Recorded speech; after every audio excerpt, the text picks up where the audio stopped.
Thank you so much for being with us. So Christina, maybe if I could start with you. Women's Aid have been tracking this problem for a long time. Maybe talk to us about what is the scale of the problem and what are the signs to look out for? Thanks, Michelle. Women's Aid, we've been around for almost 50 years.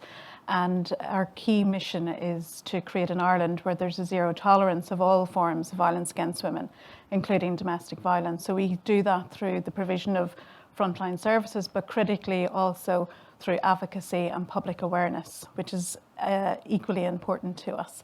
So from our own research and from operating our frontline services over the years, we know that 1 in 4 women in Ireland are affected by some form of domestic violence. So that can include physical violence, which I think comes first to mind for a lot of people, but also importantly, it's can also include emotional abuse, sexual abuse and economic abuse. And the impact on women's lives of those forms of violence are huge. So what we're hearing day in, day out on our national helpline is only the tip of the iceberg. We get about 30,000 calls each year, but we know with the 1 in 4 women who are affected, there's so many more people who don't speak out. So a key part of our work is to promote our services, to promote the public conversation around domestic abuse in the hope of reaching those women who have yet to speak to anyone about what is happening to them. And critically, we see this as a really important conversation to have with younger people as well, because our own research, again, just about a year ago, found that 1 in 5 young women between the age of 18 and 25 have experienced some form of intimate relationship abuse. So it's not getting any better, which is a really stark message to hear, but the prevalence is the same. The types of abuse that women are experiencing at a younger age are the same. So it's really something that we haven't got to grasp with. And I think one of the things when we were speaking to Rosaline earlier, she was talking about how, unfortunately she wasn't able to join us today, but she was talking about how we've been talking as women about this, but it's really important that we bring men into the conversation. Colm, I'd be interested in hearing your thoughts on that. Thanks, Michelle. Well, I think it's actually more than just about men being invited into the conversation. It's about men standing up and leading part of that conversation and actively driving and participating in the conversation. And I suppose, you know, when you were talking about a zero tolerance for gender-based violence, I mean, that phrase is one that we really need to think about, tolerance. You know, abuse in all of its forms, discrimination, oppression, domination in all of its forms happen because they are tolerated. And generally they're tolerated by those who are privileged within systems that have inbuilt discrimination or oppression within them. And if we think about misogyny and patriarchy, well, you know, the beneficiaries of those systems are men. So as men, we have to take ownership of the privilege that we hold. It's not enough to say, not all men. It's not enough to say, I'm not a misogynist. Instead, you have to be actively anti-misogynist. Similarly, in all of the ways that we say increasingly that we have to, for those of us who hold privilege, we have to combat the impact of that privilege on those who are denied privilege, because we have our privilege through the denial of the rights of others. So if we're serious about equality, we have to both challenge and question the privilege that we hold and then commit to using that to end privilege and to work towards equality.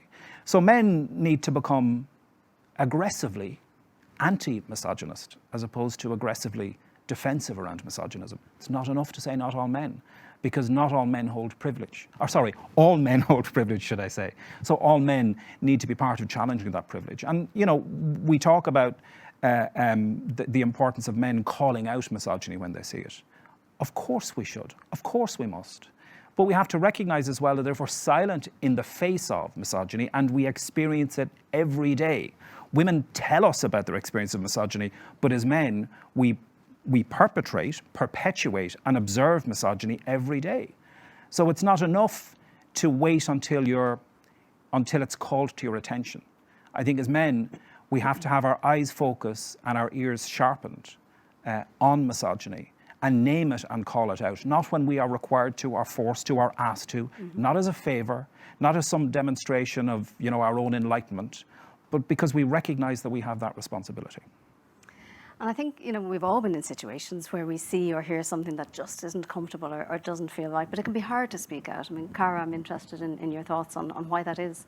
I think it can be hard to put your head above the parapet, particularly if you're not sure if you'll get support from those around you, or indeed if you're always the one who says that.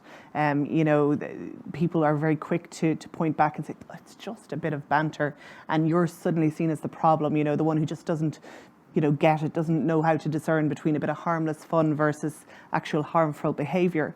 But actually, and Colm, touched on it, but if we're silent or we joke along, we suddenly are opening ourselves up to this tacit approval or acceptance of what isn't acceptable. So we need to be developing a culture whereby we know what language and behaviour is accepted and is not accepted. And then I think we need to equip people with the tools to be able to, speak up. And there's a bit of work being done around bystander intervention theory in different organisations and in some universities like UCC, which is giving people the competence and the tools to actually say, look, this is not acceptable, and this is how I approach a negative situation and how I actually maybe intervene, but also maybe bringing a bit of awareness around the importance that recognition and actually speaking up has for the individual involved, and also the culture that you're building around it.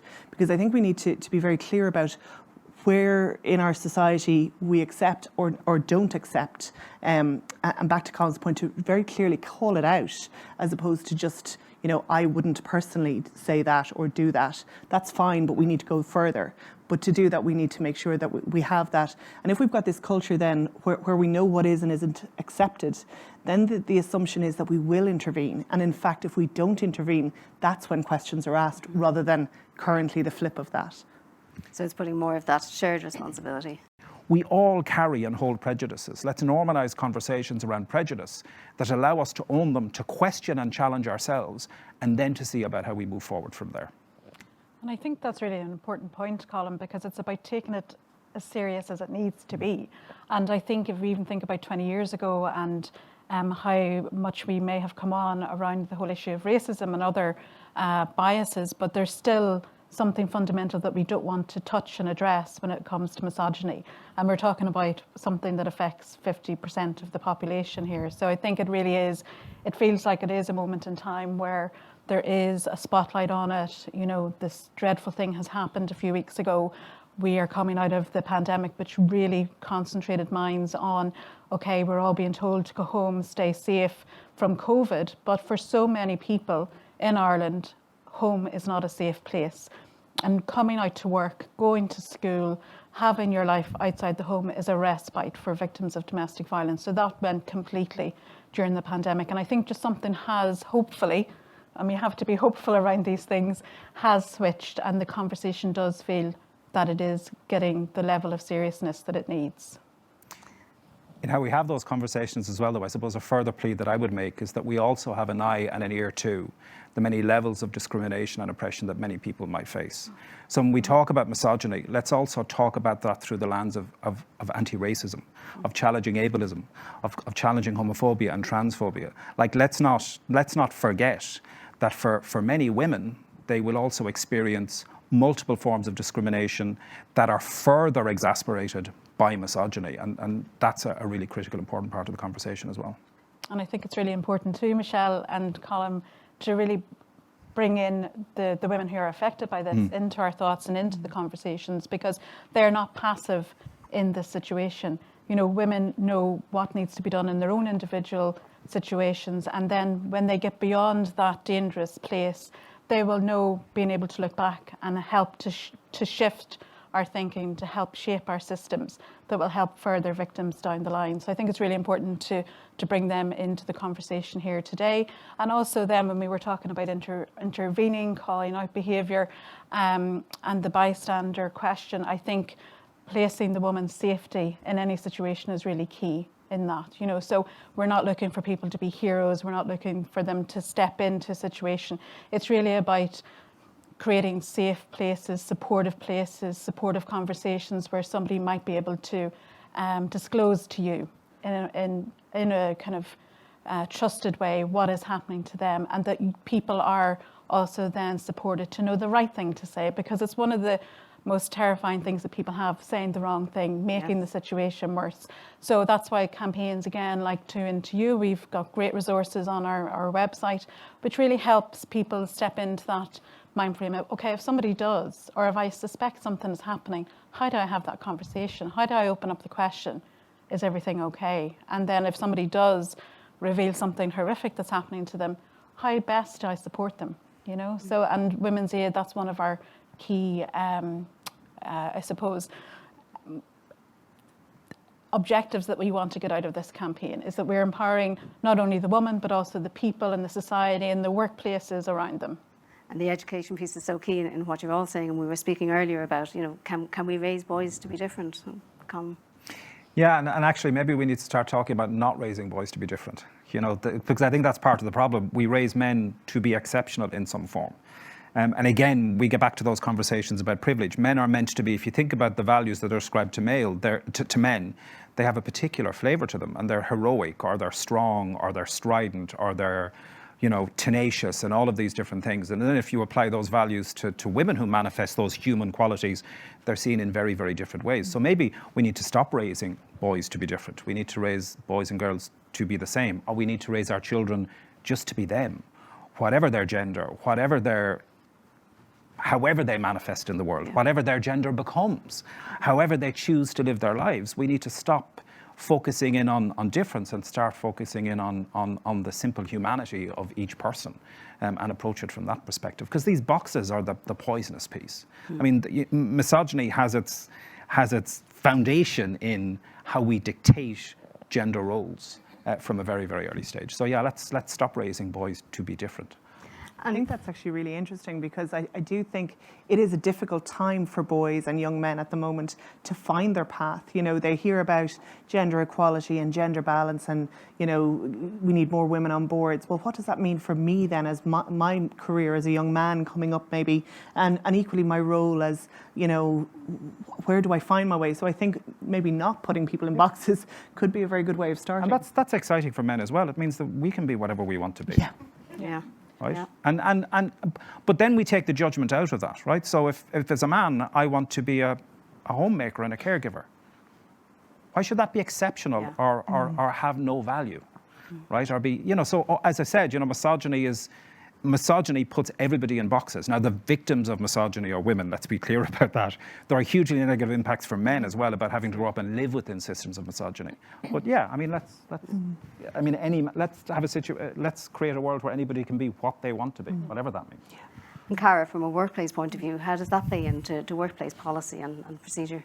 Yeah, so I think this whole area of, you know, safety for women in the workplace is something that has been on the minds of organisations for quite some time, and they've looked at, you know, nearly risk assessments of structures like lone workers, or, you know, people who work late and how do they transport home from work, and, you know, sexual harassment policies and dignity of work policies to try and make the workplace as safe as possible.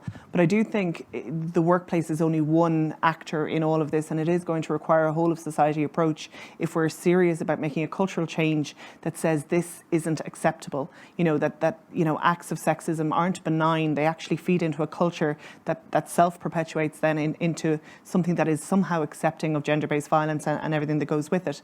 So as I say, I do think the workplace has a role to play, but I do think it is only one actor. I think we're going to need, you know, a whole of society approach that starts with our early education, you know, and how we educate from the very earliest stages.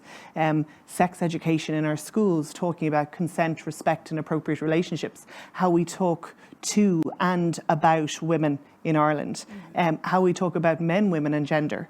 And all of those pieces have to be part of the conversation that we're having, not only in the workplace, but in our families, in our homes, in our education system, in our government, if we're actually going to see a change in this culture and in what is acceptable and not acceptable, and being able to call that out and see change really happening. And I think it's great that we're having these kind of conversations, and I think it's great that, you know, we're really getting under the hood of it, if you like, because without that we will just continue, and it's too much. I think you're right, and you know, it's so easy to be overwhelmed with the magnitude and some of the figures, Christina, that you cited at the beginning of this conversation are, you know, they're really shocking. What can we do? What can we do as women and men here today to make a change?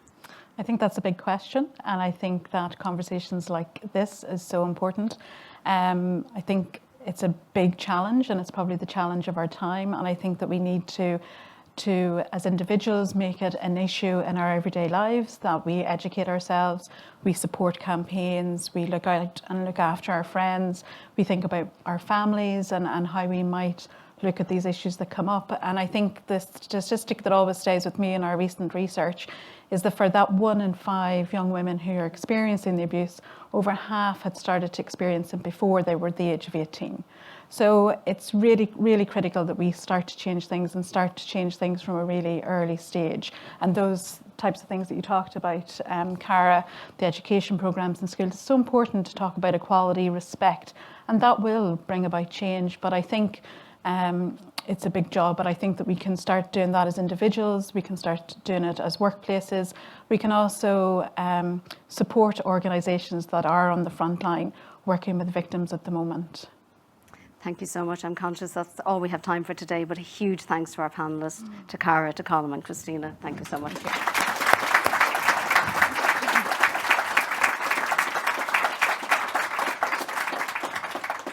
Now, in keeping with a very, very old Irish tradition, I'm now going to call on a poet to try and put words on what we've been talking about and thinking about. So I'm going to go over to the National Concert Hall for our first performance this morning. Over to you, Peter Lynch. Thank you, Michelle. I'm delighted to join you from the magnificent main auditorium today to introduce a specially commissioned piece being performed for the very first time, reflecting today's discussion. The staging incorporates 244 candles, one in memory of each of the women who have been killed by violence since 1996. Performing her poem, Think, I'm honoured to introduce Dublin poet Natalya O'Flaherty.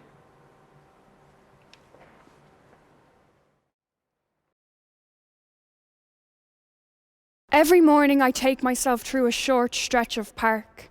Darkened and dim, footsteps often echo behind me, and my chest tightens and pace quickens until I get out the gates and realise I've been listening to my own feet and fear, heartbeat pumping in my ears.